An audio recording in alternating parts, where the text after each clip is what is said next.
하나님 말씀은 야고보서입니다. 야고보서 2장 14절부터 26절까지입니다. 야고보서 2장 14절부터 26절까지입니다. 교독하도록 하겠습니다. 내 형제들아, 만일 사람이 믿음이 있노라 하고 행함이 없으면 무슨 유익이 있으리요? 그 믿음이 능히 자기를 구원하겠느냐?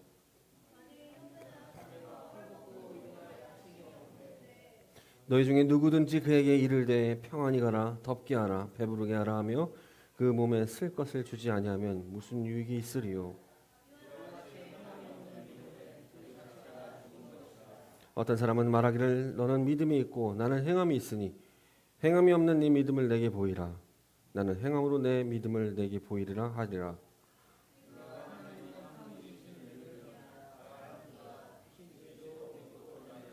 아, 허탄한 사람아, 행함이 없는 믿음이 헛것인 줄을 알고자 하느냐?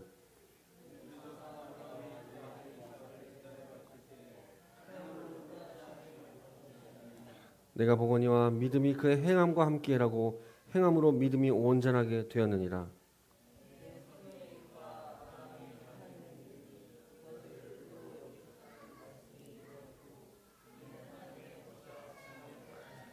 이러보건대 사람이 행함으로 의롭다 하심을 받고 믿음으로만은 아니니라.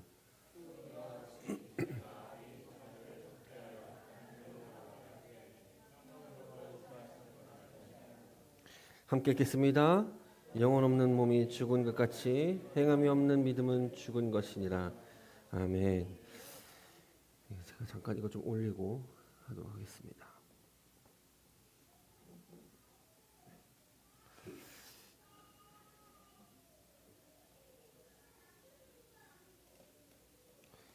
제목이 오직 의인은 믿음으로 말미암아 살리라. 오직 의인은 믿음으로라는 제목인데 부제가 있습니다. 부제가 뭐냐면 믿음은 볼 수 있답니다. 믿음은 볼 수 있다. PPT 하나 볼까요? 이 O2 원소 기호가 이게 뭘까요? 산소죠. 산소가 O2입니다. 여러분 산소가 눈에 보이시나요? 보이지 않습니다. 산소는 눈에 보이지 않습니다. 눈으로 볼 수 없습니다. 그러나 우리가 숨을 쉬고 내쉬면서 우리의 생명이 존재하고 있음을 통해서 산소가 있음을 알게 됩니다. 우리가 산소를 들이마시고 뱉기 때문에. 그리고 산소가 없다면 생명을 유지할 수 없습니다. 또한 교회 안에서 설교자가 있고 가르치는 자가 있고 성도가 잘못된 길을 걸어갈 때 또 바로 잡아주고 권면하는 자가 있으면 교회 안에 목사가 있음을 알게 됩니다.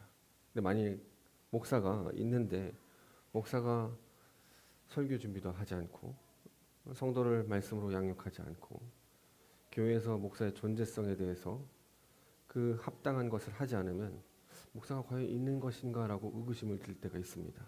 마찬가지로 군인이 강인한 의지로 나라를 지키겠다는 마음이 없고 그에 맞는 실력과 태도가 없다면 이 사람이 군인 맞는지 의심이 들 수 있습니다. 오늘 우리는 이 야고보서 2장 14절부터 26절을 통해서 믿음의 존재성, 믿음의 실제성에 대해서 좀 나눠보고자 합니다. 그리고 본문은 무엇을 말하는 거고 어떤 의미인지 살펴보려 합니다. 우리 함께 야고보서 2장 14절을 한 번만 더 읽어보겠습니다. 2장 14절입니다. 함께 읽겠습니다. 시작. 내 형제들아,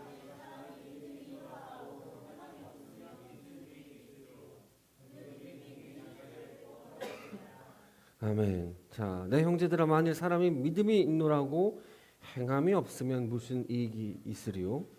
이렇게죠. 여기 행함이라는 게 있습니다. 행함을 헬라어로 어떻게 쓰냐면 에르곤이라고 쓰고 믿음의 역사라고 쓸 수 있습니다. 믿음의 역사. 근데 영어로 보게 되면 working out입니다. working out은 뭐냐면 이행 실천이라는 의미입니다. 본문에 나오는 행함은 뭐냐면 어떤 의미냐면 믿음의 이행을 말합니다. 믿음의 이행이라는 의미가 있습니다. 그래서 믿음이 있다면 믿음을 이행하지 않으면 무슨 이익이 있냐고 말하는 겁니다. 우리를 죄인에서 의인으로 우리를 구원하는 것은 믿음인데 이 믿음을 이행하지 않는다면 진짜 우리에게 믿음이 있냐라고 반문하는 겁니다. 누구는 이렇게 말합니다. 믿음으로 의롭다 칭함을 받았다면 행함으로 다시 의인으로 칭함을 받아야 하는 그 소위 말하는 신학적으로 이중칭의를 말하는 것입니까? 라고 묻는 사람들도 있습니다. 근데 그런 것이 아닙니다. 오늘 야고보는 이중칭의를 말하는 게 아닙니다. 여러분, 복음에는 하나님의 의가 나타나서 믿음에 이르게 하나니 기록된 바 오직 의인은 믿음으로 말미암아 살리라. 누가 한 말이죠? 바울이 한 말입니다. 바울의 말과 솔직히 오늘 이 야고보서의 말은 상충하는 것이 아닙니다. 의인은 믿음으로 말미암아 됩니다. 여러분, 믿음으로 말미암아 우리가 구원받습니다. 그런데 우리가 그 믿음으로 의인이 되었다고 한다면 진짜 우리를 의인 되게 한 믿음이 있냐고 묻는 겁니다. 그 믿음이 저와 여러분에게 실존적이냐고 묻는 것입니다. 우리가 생각하기에 복음의 인정을 믿음이라고 생각하는 경우가 대부분 많습니다. 제가 신학교 들어와서 신대원 들어와서 몇몇 전도사님들과 서초동 거리에 나가서 전도를 했습니다. 대부분의 사람들은 이렇게 무시하고 지나치는데 몇몇 사람들은 저희가 예수 믿으세요. 예수님 당신을 구원하실 것입니다. 예수 믿으시겠습니까? 라고 하면 몇몇 분들은 예 좋습니다 라고 합니다. 그러면 제가 이어서 묻습니다. 예수를 받아들이기 때문에 기도까지 할까요? 라고 하면 네 좋습니다 라고 합니다. 그리고 마지막으로 이제 예수를 더욱 알기 위해서 당신은 여기서 멈추는 게 아니라 그 믿음의 삶을 살기 위해서 교회에 나가셔야 됩니다. 교회에 나가서 신앙생활을 하시기 바랍니다 라고 합니다. 그러면 이렇게 말합니다. 기회 되면 교회 갈게요 라고 말합니다. 물론 믿음이 있기를 소망하고 의심하고 싶지 않습니다. 더 나아가 우리가 교회 생활을 한다면 믿음이 있다고 생각합니다. 주일에 예배를 드리고 조금의 헌금을 내면 우리는 믿음이 있다고 확신합니다. 저도 의심하고 싶지 않습니다. 그런데 교회의 삶과 일상의 삶이 다르다면, 말씀을 읽고 지적으로 채워지는 것만으로 끝이 난다면 진정 우리에게 믿음이 있냐고 묻는 것입니다. 이런 의미에서 행함이 없는 믿음이 진짜 믿음이겠냐는 것입니다. 행함이 없는데 어떻게 우리를 구원하겠느냐라는 것입니다. 야고보는 바알과 상충되는 말이 아닙니다. 믿음이 우리를 구원합니다. 믿음만이 우리를 의인이라고 칭할 수 있습니다. 그런데 그 믿음이 실제냐는 겁니다. 실존하는 거냐고 묻는 겁니다. 누구는 또 이렇게 반문합니다. 그렇다면 바울이 율법의 행위로 구원을 못 받는다고 말하는데 행위가 중요한 것보다 고백이 중요한 것 아니냐라고 묻는 사람도 있습니다. 고백 중요합니다. 믿음 중요합니다. 그러나 바울이 말하는 율법의 행위는 당시 유대인들이 지켰던 법입니다. 전통을 말합니다.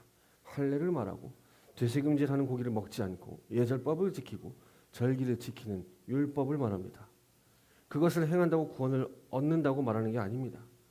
마찬가지로 우리가 주일에 교회에 와서 예배드리고 11조를 내고 봉사를 한다고 구원을 얻는 것이 아니라는 겁니다. 우리가 교회에 와서 예배를 드리고 서로 주중에 모여 친교를 하고 11조와 헌금을 드리고 각자 주어진 직분에 봉사하는 것은 오직 믿음으로 인한 그분의 사랑에 감사함으로 드려지는 겁니다.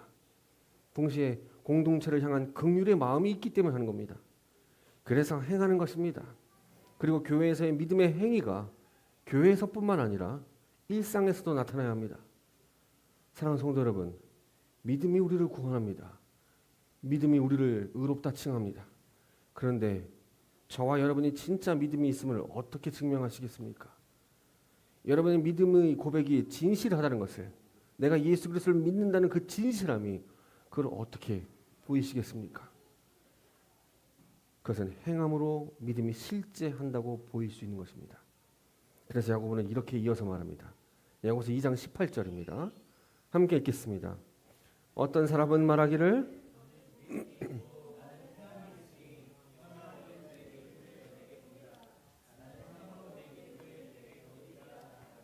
아멘. 앞에서 말한 것처럼 우리가 믿음의 이행이 없다면 믿음에 실존하는지 의문이 든다는 겁니다. 물론 여기 있는 모든 분들이 믿음이 있음을 저는 확신합니다. 믿고 싶습니다. 그러나 우리에게 믿음의 이행이 없다면 믿음은 보이지 않는 겁니다. 야고보는 나는 행함으로 뭐 한다고 합니까? 믿음을 보이겠다고 말합니다. 믿음을 보이겠다고 말합니다. 행함으로. 이렇게 행함으로 믿음을 보인다고 말합니다. 야고보 사도는 구약의 아브라함을 인용합니다. 아브라함에게 언제 의롭다 칭함을 받았냐고 묻습니다. 의롭다 칭했다는 것은 진실로 하나님을 믿었다는 겁니다. 의인이라는 것은 율법을 잘 지켰는데 왜 지켰냐는 거죠. 그 하나님을 신실하게 믿었기 때문입니다. 그 하나님이 신실하시고 나의 인도자라는 걸 믿었다는 겁니다. 그래서 야고보서 2장 21절부터 22절에 이렇게 말합니다. 우리 조상 아브라함이 그 아들 이삭을 제단에 바칠 때에 행함으로 의롭다 하심을 받은 것이 아니냐. 뭐라고? 행함으로 의롭다 하심을 받은 것이 아니냐. 네가 보거니와 믿음이 그의 행함과 함께 일하고 행함으로 믿음이 온전하게 된다. 뭐라고요? 행함으로 믿음이 온전하게 된다. 고백으로 믿음이 온전한 게 아닙니다. 교회 생활로 믿음이 온전한 게 아닙니다. 당신의 행함으로 믿음이 온전하게 된다고 말합니다. 아브라함은 자신의 믿음을 행함으로 증명했습니다. 그의 믿음은 단순히 머무는 게 아닙니다. 입으로 고백만 한 게 아닙니다. 나 예수님 믿어요. 난 교회 다녀요. 라고 끝나는 게 아닙니다. 아브라함은 실제로 행동했다는 겁니다. 야고보는 기생 라합도 예를 듭니다. 이렇게 말합니다. 또한 이와 같이 기생 라합이 사자들을 접대하여 다른 길로 나갈 때 행함으로 의롭다 하심을 받은 것이 아니냐. 영혼 없는 몸이 죽은 것 같이 행함 없는 믿음은 죽었다라고 말합니다. 기생 라합은 여리고의 성에 살던 창녀였습니다. 그런데 이스라엘 정탐꾼을 숨겨주고 보호함으로써 하나님을 믿는 행위를 보였습니다. 동시에 여호수아가 보낸 그 정탐꾼들이 여리고를 탐색할 때 라합은 그들을 숨기고 도망칠 길을 마련해 줬습니다. 이것은 목숨을 건 행동입니다. 이스라엘 정탐꾼을 숨겨주고 도망칠 길을 마련했다는 것이 발각되면 그녀는 죽게 됩니다. 그런데 라합은 죽음의 위협을 무릅쓰고 행동했습니다. 그래서 성경은 그녀를 의롭다라고 칭합니다. 야고보는 교회에게 이렇게 말합니다. 사랑하는 성도 여러분, 여러분은 진리의 말씀으로 낳은 사람입니다. 1장에 그렇게 말하죠. 여러분은 진리의 말씀으로 나왔다고, 복음으로 나왔다고, 복음으로 낳은 사람입니다. 여러분의 하나님의 심긴 말씀이 있습니다. 그 말씀이 자라서 우리의 심령을 변화시키고 우리를 자라게 합니다. 그 진리의 말씀이 우리 안에 심겨 자랍니다. 잎이 나고 꽃이 피고 열매가 맺힐 것입니다. 그 열매로 우리 심령 안에 심긴 그 진리의 말씀인 것을 알게 될 것입니다. 그렇습니다. 성도 여러분, 우리 안에 하나님 말씀이 심겨 있습니다. 그 하나님 말씀이 복음입니다. 예수 그리스도로 말미암아 우리 안에 믿음이 생겼습니다. 이제 그 믿음이 자랍니다. 줄기가 나고 잎이 납니다. 식물의 햇빛에 강렬한 빛과 물을 주어짐이 그것으로 계속 자라듯이 우리 또한 하나님의 말씀을 계속 바라봄으로써 그리고 그분의 강력한 도우심으로 우리는 언젠가 자라서 꽃이 핍니다. 그 꽃이 아름다운 향기를 바라고 이제 얼마 후에 열매가 맺힐 것을 확신합니다. 우리의 열매를 통해 우리가 고백한 것이 진실된 것임을 알 수 있고 복음이 살아있음을 알 수 있고 예수 그리스도를 볼 수 있고 그 열매를 통해 천국을 소망하게 됩니다. 그 열매가 뭡니까? 바로 믿음의 행위입니다. 열매가 믿음의 행위예요. 우리가 잎이 나고 꽃이 피고 열매를 맺히는 그 과정이 전부 다 진짜 우리 안에 진리의 말씀이 심겨졌다면 자랍니다. 행함으로 자랍니다. 이것을 통해 우리에게 무엇이 심겨 있는지 볼 수 있다는 겁니다. 성도 여러분 기억하십시오. 믿음은 볼 수 없는 것이 아니라 믿음은 볼 수 있습니다. 누구를 통해서?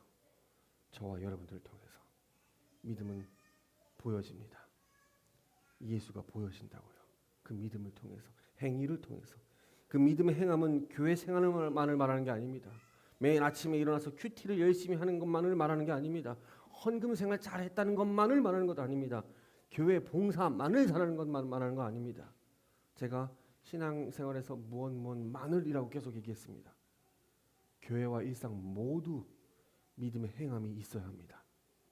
오늘날 우리는 의롭다 한 것을 율법을 철저히 지키는 것이라고 생각합니다. 율법이 요구하는 것은 진심으로 하나님과 이웃을 사랑하는 것입니다. 교회에서도 마찬가지입니다. 세상에서도 마찬가지입니다. 우리는 하나님을 사랑하고 진심으로 이웃을 사랑하는 것이 전심이어야 합니다. 하나님을 사랑하는 것은 그분의 말씀을 신뢰하는 겁니다. 그분의 말씀을 바라보고 그분의 뜻을 알아가는 것입니다. 그리고 이웃을 사랑하는 것은 긍휼입니다. 주께서 우리에게 긍휼을 베푸신 것처럼 저와 여러분이 이웃에게도 긍휼을 베풀어야 됩니다. 죽은 사람과 살아있는 사람의 차이점이 무엇입니까? 죽은 사람과 살아있는 사람의 차이점이 뭘까요? 심장이 멎었다? 동공의 빛이 반사가 되지 않는다? 움직이지 않는다? 물론 이것도 맞지만 죽은 사람과 살아있는 사람의 차이는 무엇일까요? 영혼이 있냐 없냐입니다. 영혼이 있는가 없는가입니다. 믿지 않는 사람도 죽은 사람의 영혼이 몸에서 나와 떠돈다고 합니다. 그래서 우리나라 사람들 보면 죽어서 그 영혼이 자꾸 전 보는 게 뭐야, 조상신이 구천을 떠돈다고 막 말하잖아. 영혼이 몸에서 나와 떠돈다고 합니다. 제가 그것을 말하는 게 아니라 하나님 우리에게 숨을 불어넣었잖아요. 생명을 불어넣었다 했을 때 우리에게 영혼을 불어넣어 생명이 되게 하셨다고 합니다. 한번 그림 하나 볼까요? 저기 관 안에 죽은 시체 하나가 있습니다. 시체를 갖다 그릴 수 없어서 좀 징그러울까 봐. 죽은 사람이 있습니다. 그 죽은 사람에게는 영혼이 있지 않습니다. 살아있다는 것은 영혼이 그의 몸에 있다는 겁니다. 그래서 야고보는 26절에 이렇게 말합니다. 영혼 없는 몸이 죽은 것 같이라고 말합니다. 이와 마찬가지로 행함이 없으면 영혼 없는 몸과 같다는 겁니다. 그래서 행함이 없으면 죽은 것이라는 겁니다. 행함이 있으면 살아있는 것이라는 겁니다. 여러분은 살아있습니까? 죽어있습니까? 행함에도 두 종류가 있습니다. 교회 안에 두 종류의 행함이 있습니다. 믿음이 없는 행함, 죽은 믿음. 믿음이 없는 행함, 또 하나는 믿음이 있는 행함이 있습니다. 믿음이 있는 행함은 의로운 거고 믿음이 없는 것은 그냥 죽은 겁니다. 그런데 오늘날 믿음이 없는 행함이 너무나도 많음을 알 수 있습니다. 믿음이 있는 행함을 하는 사람은 건강한 사람입니다. 의로운 사람입니다. 그런데 믿음이 없는 행함을 하는 자, 이런 자들은 어떤 모습일까? 도대체 믿음이 없는 자를 어떻게 표현하면 좀 이해하기 쉬울까 생각하다가 그림 하나 보여드릴게요. 뭐죠 이게? 좀비입니다. 좀비. 좀비 영화 많이 봤죠? 좀비는 생각이 없어요. 살아있긴 합니다. 움직입니다. 돌아다닙니다. 그런데 마구 물어 죽입니다. 좀비의 행동을 열어 죽입니다. 좀비는 살리지 않습니다. 모두 죽입니다. 결국 자기가 죽어야 끝이 납니다. 이런 좀비 같은 행함이 얼마나 많이 있습니까? 교회에서 긍휼이 없이 서로 물고 뜯습니다. 어쩔 땐 멀쩡합니다. 그런데 갑자기 물고 피를 빨아먹는 좀비처럼 서로 물고 죽입니다. 참지 않습니다. 인내가 없습니다. 말을 잘합니다. 그러면서 이런 좀비가 세상에 돌아다니면서 믿음을 판단합니다. 다 좀비화 시키려고 합니다. 다 좀비화. 죽은 믿음처럼 믿음 없는 행함을 조장합니다. 오늘날 그리스도인들의 삶 속에서 가장 부패한 것이 무엇일까요? 오늘날 예수 그리스도의 교회 안에서 가장 부패한 것이 무엇일까요? 교회가 소금의 짠맛을 잃어버렸다는 겁니다. 오늘날 당신과 내가 최우선적으로 회복해야 할 것은 말만 있는 행함입니다. 말만 한다는 거죠, 결국. 그리스도인은 정직하고 약속을 지키고 그런 사람이어야 됩니다. 그런 평판을 들어야 됩니다. 진실한 삶을 회복해야 합니다. 지붕 없는 교회라는 책이 있습니다. 교수님이 쓰신 책인데 이 본문을 이렇게 말합니다. 한번 들어보십시오. 여러분, 이것을 명확히 하십시오. 당신의 믿음은 꼭 당신의 행한 만큼입니다. 당신의 삶이 거짓말로 가득하고 지켜지지 않는 약속으로 뒤범벅되어 있고 판단하기 좋아하고 훈수두기 좋아하면 거기까지가 여러분의 믿음입니다. 만일 당신의 삶이 자린고비처럼 인색하다면 그것은 당신의 믿음이 누리는 하나님의 자비의 크기입니다. 당신의 삶이 세상 욕심에 붙들려 더럽고 추악하다면 그것은 곧 당신의 믿음이 누리는 영적 자유의 높이이며 그 삶이 세속적인 것으로 가득하다면 그것 역시 그 믿음이 받은 영광의 크기를 증명합니다. 참으로 당신의 삶이 원수 맺음과 복수심, 다툼과 분란을 가득하다면 그것이 정확히 당신의 믿음이 누리고 있는 그리스도의 긍휼과 용서의 깊이입니다. 당신의 삶이 당신의 믿음입니다. 거짓말하지 마십시오. 행함이 곧 믿음입니다. 라고 주셨어요. 우리는 방금 한 신학자의 말을 가슴 깊이 새겨야 합니다. 사랑하는 성도 여러분, 저 여러분에게 심겨진 하나님의 말씀인 복음으로, 믿음으로 진실된 삶을 살기를 원합니다. 믿음과 행함은 떨어질 수 없습니다. 마치 씨앗이 심겨 열매를 맺는 것처럼 말입니다. 물론 열매를 맺기까지 수많은 어려움과 고난과 환란이 찾아옵니다.